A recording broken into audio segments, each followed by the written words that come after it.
Hey everybody, welcome to Hit Rewind. This episode is going to be a special edition. No movies, no music like usual. I'm grabbing my horribly beat up notebook with tons of notes about comic strips of our youth. I'm your host, Michael, and Williams on the other side. Yep. Hi there. We tried to get this done a couple months ago, but I forgot. I'm distracted all the time. No um, worries. the I don't think kids even know what comic strips really are anymore. The only time they ever probably see it is when it's a political one thrown on social media, commenting on the world. That's the only time. Yeah, I mean, we're really going like back in time and more primitive here, aren't we? Like simple little rectangles people draw in. I Yeah. don't know. Well, I mean, I think the only other way is they know some sort of adaptation of it. Everybody knows the Peanuts, everybody knows Garfield, and after that it gets a little bit slimmer. Yeah, yeah. There's some that I'm sure almost everybody knows. Yeah. Yeah, and what I want to do is kind of just tell stories, if we even have any. I'm just kind of going through a list here, and I may have missed a couple that you were a fan of. You and I were huge fans of comic strips. Um, Yes. we were reading comic books at the time, but not as heavily, at least for me. You got into comic books before I did. Um, Hmm. I want to say I had two subscriptions to Marvel. I never read anything from DC until you really started getting into them. I want to say around Crisis, 80, 85, 86. Um, Yeah. but for the most part, I was reading comic strips, and you used to be able to go to your local, department store, drugstore, whatever it was, and you could find. I'm not talking the Treasury editions that if you have some, that's probably what you know. It's the larger. I'm talking about the ones that would fit in your back pocket, the cheap $2 at most pulp collections. Oh. Wait. That were like paperback sized. Yes, you would get them like they were just put there with the regular, cheap paperbacks. And then Garfield changed everything by doing, hey, like let's do the size of the actual comic strip. Oh yeah.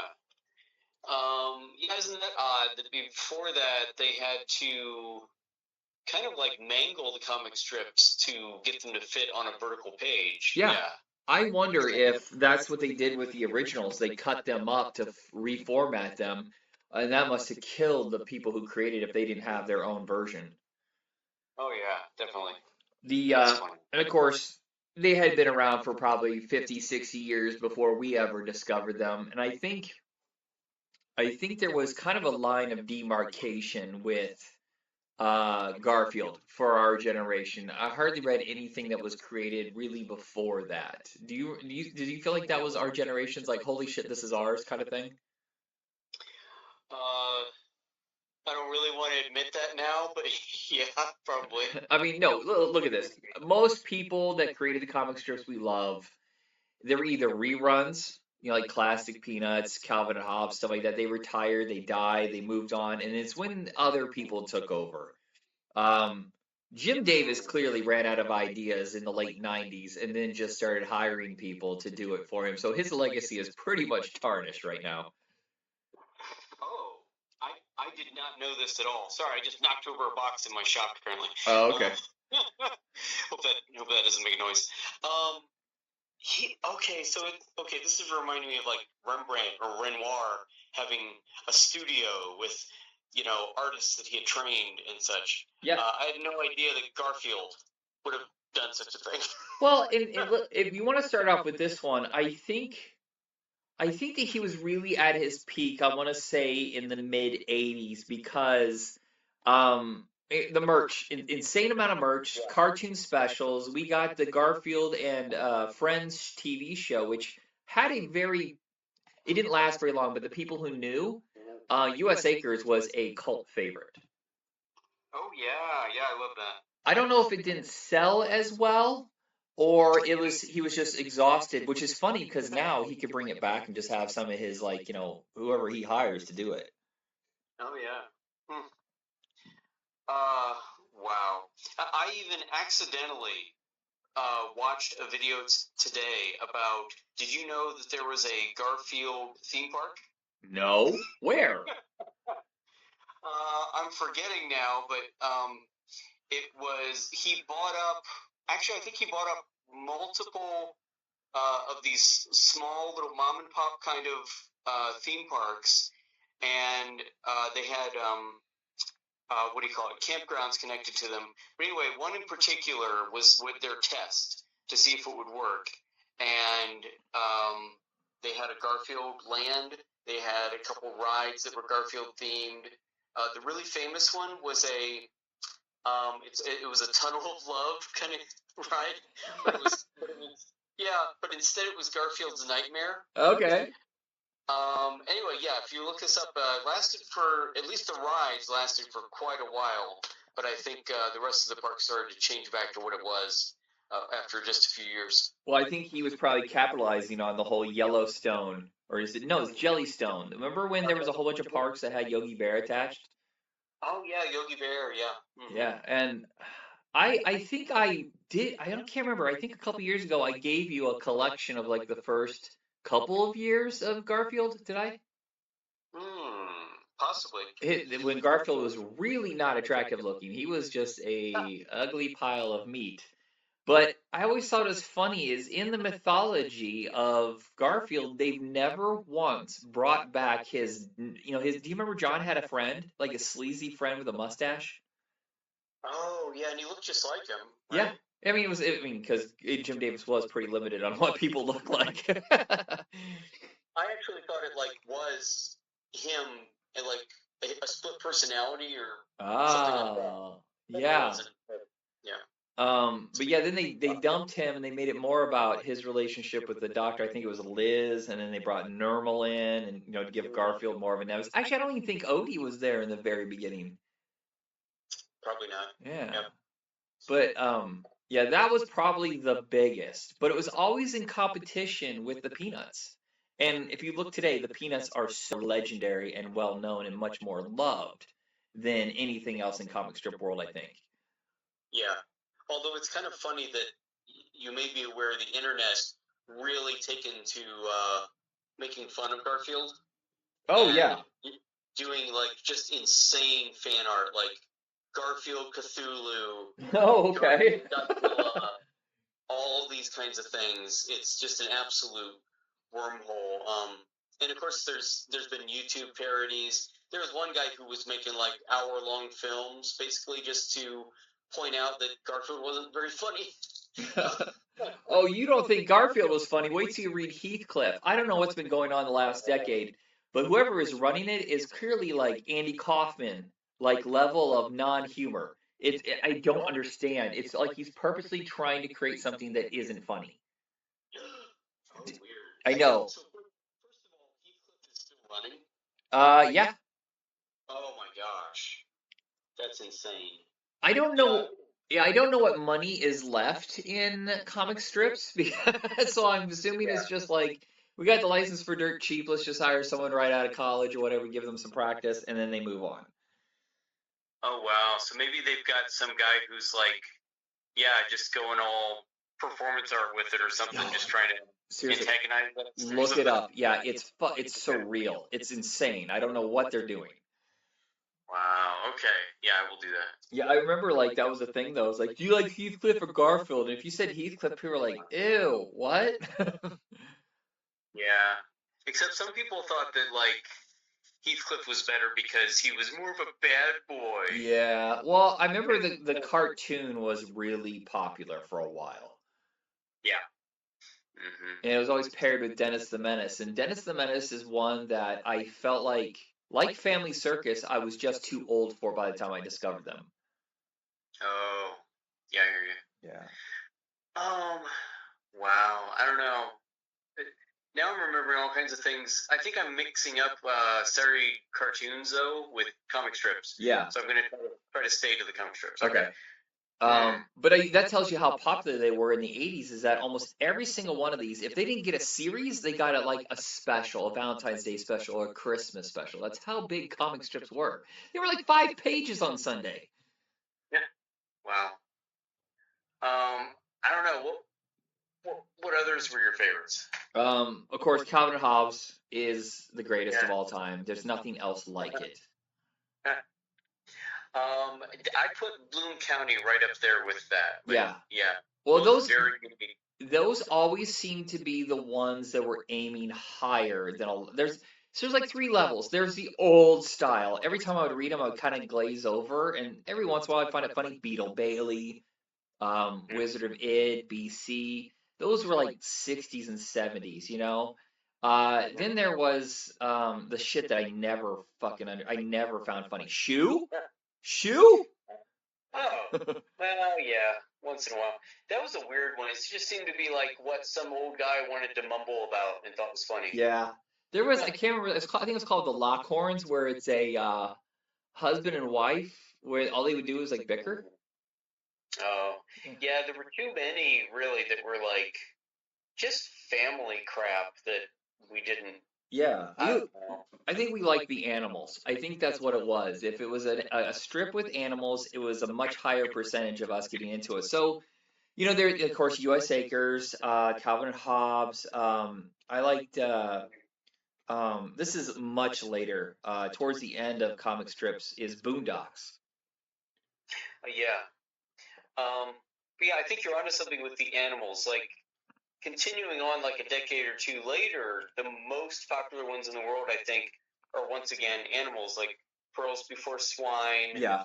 Oh, what's the other one? Fuzzy something. No, I can't think of it. It has an angry little cat in it. You gave me a couple books. I cannot remember what it was called. It may have been Pearls Before Swine. It's where some pigs are living in a house and next door to a bunch of alligators, and they're trying to always eat them. Yes. Yeah, that's it. Yeah, I only like the ones with the alligators though. They crack me up. Meester. Yeah. Well, I remember it started off as a comic strip, but then moved over to an actual comic book form. And it's some of the most gorgeous art you'll ever see. And it was Liberty Meadows by Frank Cho. Okay, I didn't know that was a comic strip. Yeah, it started, I think, the first couple years, and then realized it would have been much more profitable for him to just. So I think he was publishing them in some sort of online form. I think a few of them were in Wizard magazine too, but then he just decided to go per issue and just tell all these strips together. Bloom County, of course. Bloom County. I mean, fucking Bill the Cat is legendary. Opus, love him. Yes. You know, I was looking at a list here actually of like 80s comic strips, and I'm seeing like so many that are like the family ones that we thought were so boring. I think like Funky Winkerbean, Frank and Ernest. Do you remember these? Oh, Frank and Ernest. Wow, I forgot about that one. Funky Winkerbean falls in line with Doonesbury, where they are very good. We were just too young. Yeah, you're probably right. Yeah, a lot of it was just like, well, and Bloom County was perfect because it allowed you to get the cutting edge satire and social commentary that was going on in the 80s, while also having really wacky adventures with animals. Yeah. Yeah, Crankshaft was another family one. I don't remember that at all. Yeah. Oh, you don't? No. Funny. Maybe you didn't read it. It was like basically Crankshaft was like the old guy in the house, and then everybody else would just constantly trying to deal with Crankshaft. Wait, so it was All in the Family as a comic strip? Yeah. Okay. Pretty much. Of course, there's Doonesbury. Yeah. Which it was a little different than all these. I mean, because it was trying to be political and make fun of all the political stuff. Well, it's not just that. Funky Winkerbean and Doonesbury, I don't know if they made some sort of pact, but they moved in real time. If a year in our life went by, a year evolved with those characters. So you're talking characters that you started off with in the 70s have now become grandparents and maybe great-grandparents at this time. I don't know if they've killed off characters. Oh, that's cool. Yeah. Yeah, because I don't know if I've ever heard of that with comic strips. But that's even a rarity, of course, with comic books. And usually it's like very impressive and becomes kind of famous if a comic book actually moves in real time. Yeah. Well, it's funny is that they have never attempted, as far as I know, a reboot of a comic strip where DC and Marvel, all these guys are just like, well, time to reboot again. Our history's all fucked up. Oh, yeah.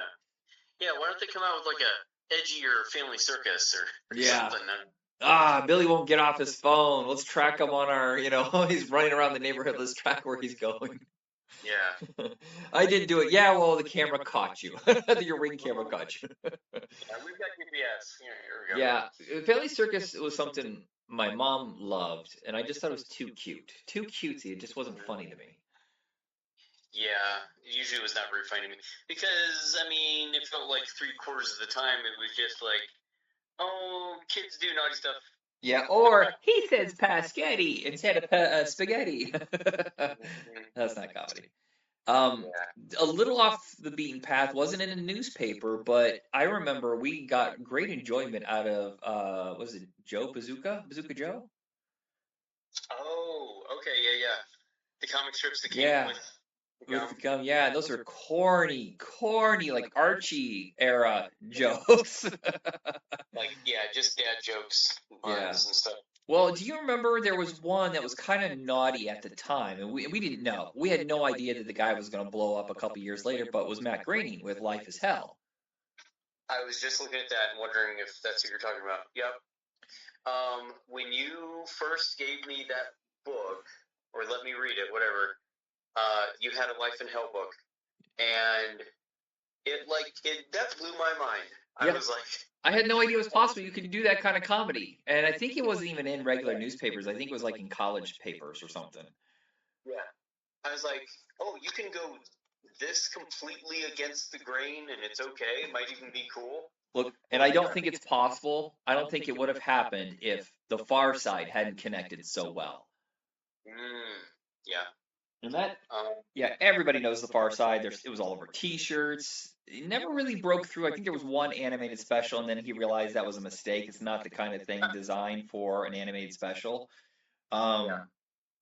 But it just one panel. The one panel guys that actually pull off the jokes is wildly talented because you have almost no time to tell your story. yeah, you have to do like most of it visually.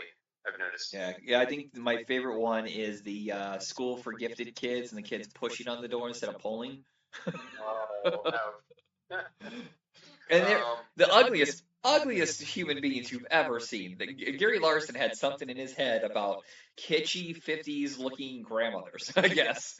Yeah, he made weird looking people. Yeah. Yeah, another one I liked like that was Non Sequitur. Oh yeah, that doesn't feel like anything more than just a rip off of The Far Side. That's true, but you know, I was up for more of that kind of Yeah. material. I mean, if he's not going to come back, the one person who has come back, well, I can't remember his name. The guy who created Berkey Breathed. That's it. The guy who created Bloom County. He segued into Outland, and Yeah. that was really surreal and strange. And I think that only lasted a few years. It was like the Twin Peaks of cartoon strips. Yeah, it was like the characters going to like the afterlife or something. Yeah, and then he did Opus for a while, and he's brought everything back at least once, I think. I remember when they were pushing so hard for an Opus animated film, and I just don't think it's going to happen. We did have that one special, the I Wish for Wings That Fly, I think is what it's called. Yeah. Yeah, I think Man, forgot about that. I think you even owned it. I remember you had an Opus stuffed animal though, which was pretty rare. Oh yeah. I wonder if I still have that. Might be around here somewhere. A couple of the other ones that were old school, kind of like they always meant it felt like they were meant for older people, but sometimes they were funny. Andy Capp, who doesn't enjoy a drunken, chain smoking loser? Yeah, it is. It is kind of funny how many like started in like the 40s and lasted all the way through the 80s or even more. Like for all I know, a few of these might still be around, but It might. I know it's a merchandising thing. I go to the dollar store and I find those Andy Capp French fry thingies, the potato sticks. yeah, yeah. But like Alley Oop, Indie Cap, Oh yeah, Alley Oop. I forgot about that one. Little Orphan Annie. Yeah. There would be the serious ones I remember, the ones that were really well drawn, like the Phantom, and what was the Knight one? Like King Arthur, something like that. There was a I don't know. doggone it. It was like Knights of the Round Table kind of thing. It was really popular. Prince Valiant. That's it. Thank you. I forgot they even made a movie about that too. Yeah, I forgot. What am I looking at here? I have some of the animal ones, of course. Marmaduke was huge. Yeah, yeah. Uh, Marmaduke and Clifford were kind of like, I don't know. I think they kind of wanted to be the cat counterparts to Garfield and yeah. Heathcliff or something. Well, Clifford was never a comic strip, was he? I thought he was just kids' books. Oh, maybe you're right. Yeah, like the Berenstain Bears or Yeah. Berenstein Bears. Oh gosh. Yeah, let's not go down that rabbit hole.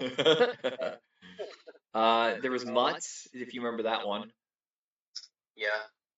I remember you and I were a big fan of Mother Goose and Grimm, and I swear that there was a cartoon of that after that. Do you remember there was an Ernest TV show briefly?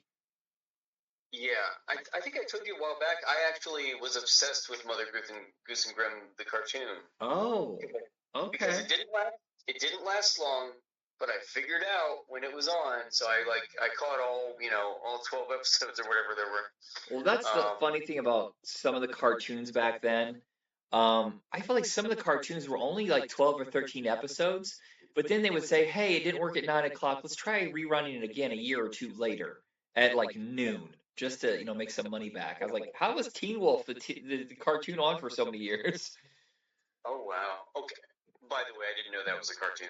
Oh yeah, it was on for like 2 years. Yeah. Um, Uh, do you wow. remember there was some there was Star Wars comic strip I think was ending just as I started getting into it, but there was always Spider-Man and Superman coming on and off. Yep. I remember the Star Wars one. That like started right around when the first movie came out, if I Yeah, remember but I think they correctly. kept rerunning it when Return of the Jedi was released. Mm, yeah, that What makes was sense. what was the one with like Apartment 3G or something like that? It was like in the city. It was a bunch of girls. Does that Mm, sound familiar? yeah, Yeah, yeah, I don't remember that the much. dramatic ones though, man, my eyes would glaze over. Not for me. I want my jokes. Yeah, I remember kind of the last one standing in our newspapers for a long time was Sally Forth. Yeah, it's lightly funny, but yeah, it is mostly dramatic. I think that's another one though that moves forward every year. Am I wrong? Oh, no, you're probably right. And another one was like Rex MD or something. Oh, right. I remember that. Yeah, yeah. Yeah, and that doctor one, oh man, it was so boring, and yet it lasted just forever. Well, to be fair, comic strips weren't always meant for children. It kind of like the way that animated shorts weren't always made for children, but as the years went on, that's what it got locked into mentally for the whole world. Yeah, yeah, the the ones we're talking about just now, the dramatic ones, they were kind of like the soap operas of Yeah. comics, and Um, there's a place for that. yeah, and if people don't know, if they've never read a comic strip, well, I don't know why you're listening right now, but um, during the week, it was 4 panels in black and white. And then on Sunday, you were treated with what, 8 panels, I think, and it was all in color. Yeah, sounds about right. Yeah. There's one that I have come to love. I mean, I liked it a lot at the time, but I didn't realize how sensitive and progressive it was Foxtrot. Oh yes, yeah, Yeah, that was a really good one. I have a whole collection now of like the first 12 books. And it's just, you're talking the 90s and they're talking about like acceptance of people who are different than you and stuff like that and more caring and not always going for the jokes. Some of the strips were just plain out sad. Oh, Yeah, it's just the kids was like, oh, well, you lost your grandmother or you broke up or you failed a class. Let's deal with this without a punchline. hmm, interesting. Um, there was one called Love Is, which was kind of hippie-ish, which I think it was pretty much catered off, just tapered off by the 80s. But I bring it up because my mother, your sister, had a comic strip briefly called Pizzazz Is, which I think it was a single panel kind of lightly romantic comedy stuff. Oh, okay, interesting. I don't remember that very much. She has them Um, somewhere. You should ask just so you yeah. can see them. I think they're in a little vault. So okay, so it was like instead of Love Is, it was Pizzazz. Is today would that be Riz? Riz is? Maybe. It's so funny. I work with kids that are like way younger than me, like I could be their father easily. And I was doing fine. Nothing about me seemed like it was, hey, late 40s, almost 50. And then I said, oh man, I got the Riz, don't I? And they're like, oh my God, you just got so old, Michael. Oh, I'm never saying that again. Uh, isn't that weird? Like, did it make you old because they sense you're too old to be saying it, yep. or they think that word has gotten old already? Oh, maybe. Sometimes it's a little of both. I didn't ask. If I had said, well, that's fire, and they would have been like, ew, he ruined the word. Oh my gosh, I can't stand that. Wow. Yeah. Now there was a couple of the baby ones too. Do you remember Rose's Rose or Marvin? Oh yeah, yeah, both of them. Yeah, Rose's Rose, I think, was the better one, better drawings and better jokes. But Marvin, he went, oh, adorable, big chubby baby. Yeah, yeah. Was there a Marvin cartoon? That I don't know. I believe there was a Rose's Rose special, but I'd have to look it up. See, that's the thing is, time has erased so many of these animated specials, and the only way you can find them is like some crappy VHS tape on YouTube. Yeah, that sucks. Yeah, nothing is really treated the same way as Peanuts. Like they are Blu-ray specials now. You know, they've had movie collections. Yeah, I don't know. That's weird to me that nobody's trying to put that stuff out. They don't think we would pay for it, huh? Right. Or they can't find the master, maybe that's it. Or it's also there's licensing problems. So you're talking they license it from the syndication company, and then who actually owns the actual product itself? Because, like, you remember how G.I. Joe and Transformer comics, those have moved over to different people because Marvel didn't actually own the rights. They just had the publishing ability, and they created the whole backstory. But Mattel, or was it Hasbro, actually owned the negatives, or what do you want to call it, with those comics. Oh, okay. Well, I didn't know that, but I certainly know that they own the property itself and the licensing, the ability to make the comic. Yeah. They were a gun for hire to buy the toy company. Yeah, yeah. Okay. So it could be that way. You would think, though, with these syndicated companies for newspapers, they'd be so desperate for cash. They'd be like, yeah, put it out on Blu-ray, put a whole collection out. We'll split the revenue with you. Yeah. Wow. I don't really have anything left on the list that I haven't. Oh no, Kathy and Ziggy. I did not get those at all. So they were kind of counterparts, weren't they? Like both like little downtrodden people. Okay, sorry about that, everybody. You cut out a little bit. Well, I was saying that Kathy and Ziggy were kind of counterparts. Yeah, and yeah, single losers, I guess, if you want to put it in quotation marks, in the city. And they just seem like they're such 1970s relics. By the time I got to the 80s, I didn't give a crap. Yeah. Of course, I was a kid. I wasn't a single in the city, so who knows? No, yeah. I was still kind of into Ziggy, but I don't know. Yeah, it didn't seem like they were in the world we were in. Yeah. But I mean, that stands for probably 80% of 80s comic strips in one way or another. Either the world was too idealized, or it was literally stuff from like the 40s that they just kept carrying forward. Yeah. The Beetle Bailey thing always cracks me up because that seems like it's so post World War II, pre-Vietnam, but it just kept chugging along after Vietnam. Yeah, huh? Acting like I don't know. Well, it was basically McHale's Navy, or I'm shocked they never made a Beetle Bailey movie though. That seems like something that would have been really obvious, so like Pauly Shore or somebody goofy like Jim Carrey. Yeah, Did they even do a cartoon? They did in the 60s. It was a syndicated deal with Dick Tracy. Oh my God, how do we not talk about Dick Tracy? What the fuck? I was trying to avoid him, yeah. Well, I remember we didn't even know who Dick Tracy was, and it felt like the movie came a decade too late. But that was the hype machine after Batman made a bajillion dollars, is that, well, Dick Tracy's going to be the next Batman. Let's get this logo and all these characters out to everyone. And I'm sorry, but the movie's kind of boring. It looks great, but the characters are ugly, and I don't care about any of them. And the comic strip itself, I just don't understand when a comic strip just does not change with the times in any way.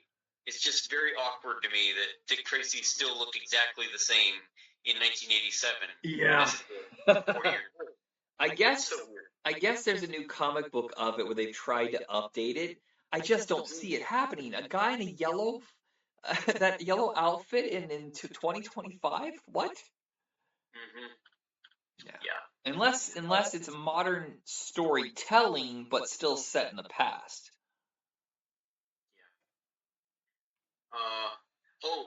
You sent me a thing recently though that they're trying to make a movie out of a couple things. What is it? Wizard of Id. Yeah. Paul's on the Paul's on the what's hot right now. BC and Wizard of Id. What is happening? That shocked me as being so random. Yeah. That's a company desperate for some sort of IP. Do you know what company it was? I didn't actually look, but it'd be funny. It was probably some independent company that's trying to make a name for itself, and it'll probably be sent straight to video. And it's like the new Red Sonja movie. They spent the money, but at the end of the day, no one gives a shit about Red Sonja. Yeah. Oh man. I mean, like, what's next? The Hagar the Horrible movie? Oh yeah, let's get Zach Galifianakis. Yeah.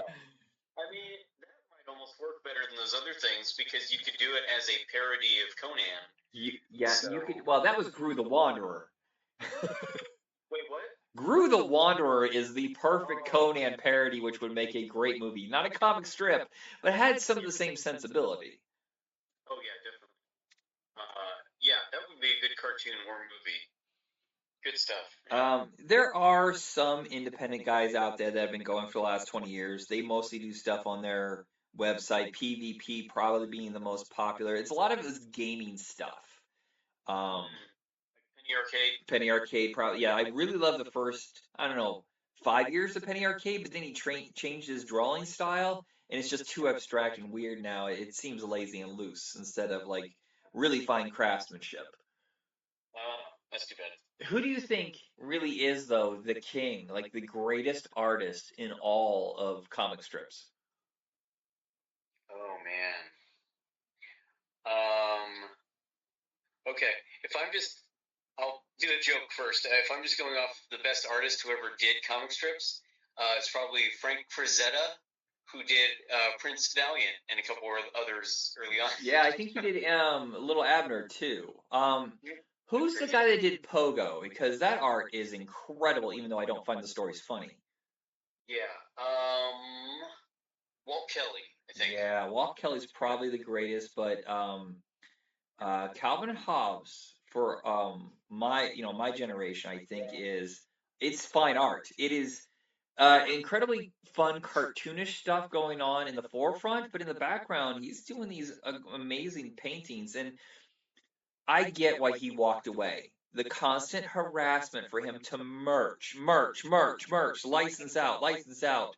And he doesn't want a movie. He doesn't want an animated special. He doesn't want it on shirts. He definitely doesn't want it on bumper stickers that show you pissing on things.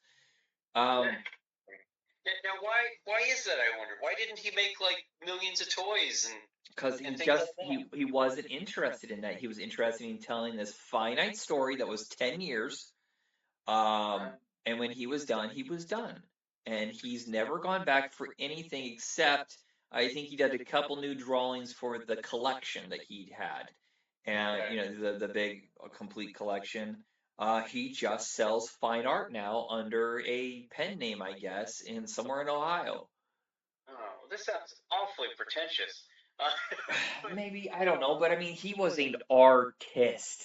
Yeah. And you know that you probably know that I have a lot of respect for that kind of person, I'm just shocked that that kind of person was in comic strips. This is very unusual. Yeah, I don't know. I mean, he wanted to tell stories of his youth and about his parents, and I think once he realized all the ideas in his head were done, that he wasn't going to keep regurgitating. Look, Peanuts is legendary, but once you get to the mid 70s, he's out of steam. Charles Schultz was on, like, he wasn't even telling stories about your core characters.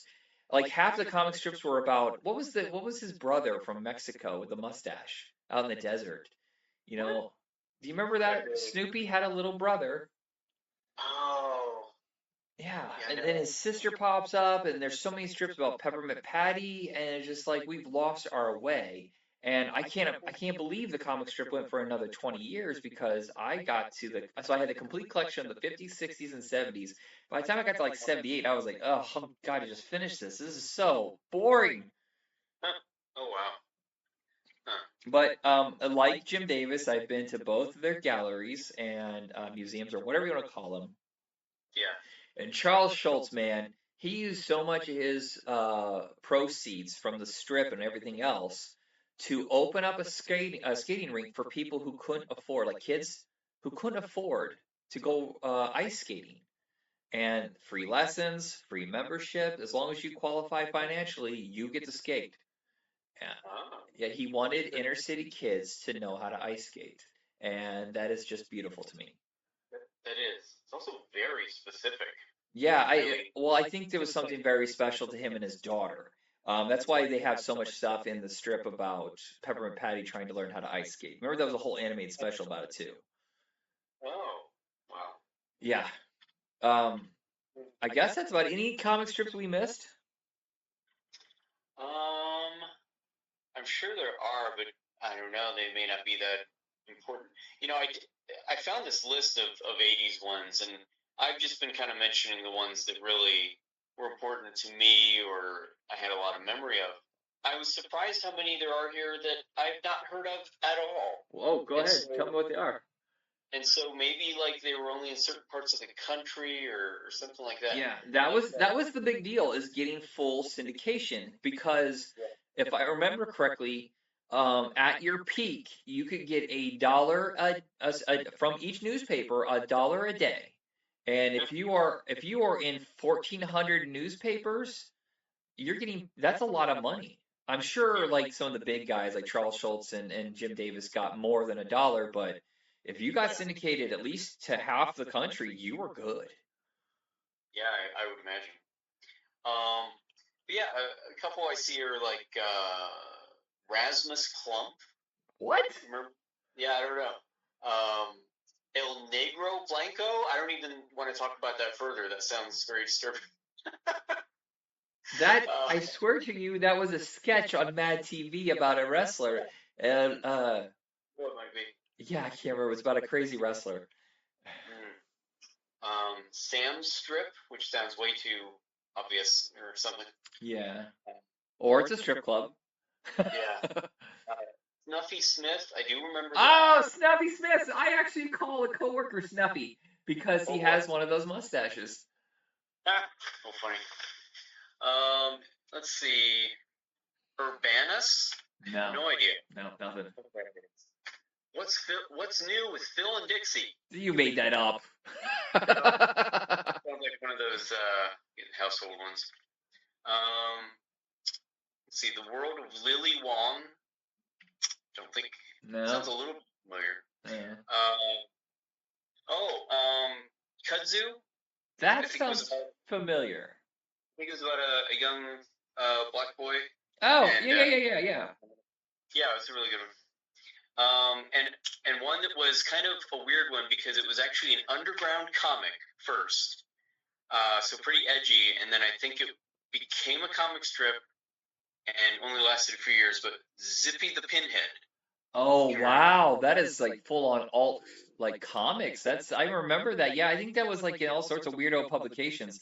Because when I lived in Portland, there were comic strips every week in the free newspaper, and I think that's how Zippy started. It was just like one of those alternative zines. Yeah, and it was weird that it actually grew and was even in the New Sentinel for a while. Wow, that is big. Yeah. The News Sentinel And still exists. That's how popular newspapers were. We had a Journal Gazette and a News Sentinel. Same building. One for the morning, one for the afternoon. yeah, I'd have to check, but we might. I think we still do. Wow, that's amazing. But yeah, the newsprint is dying, but you can find archives of all of these because the books are actually starting to get hard to find, especially the paperbacks that you can. I just don't think anybody really wants those. But I currently have the whole Calvin and Hobbes. I have the Doonesbury. It's like a massive collection of the best of. Tons of Foxtrot. It's stuff you can find on eBay, or you can just find it streaming online. You can go to their website, and it helps raise money for the comic strip. It's just like you read the comic strip, and there's a whole bunch of ads, like around it. Oh, so you're saying that a lot of the older 80s and 90s comic strips, they have a website and you can go read them there? Yeah, whoever their syndicator is, unless it was independently owned, you just go to their website and you can find like, oh, this is sometimes it's just one a day, but sometimes you can just go through the archives. Oh, okay, that's cool. Okay, everybody, that is it for this episode. William, thank you very much. No problem. All right, kids, go be curious about these kind of things that are kind of dying off. Print media is kind of disappearing. It scares the shit out of me. Yeah. All right, have a good one.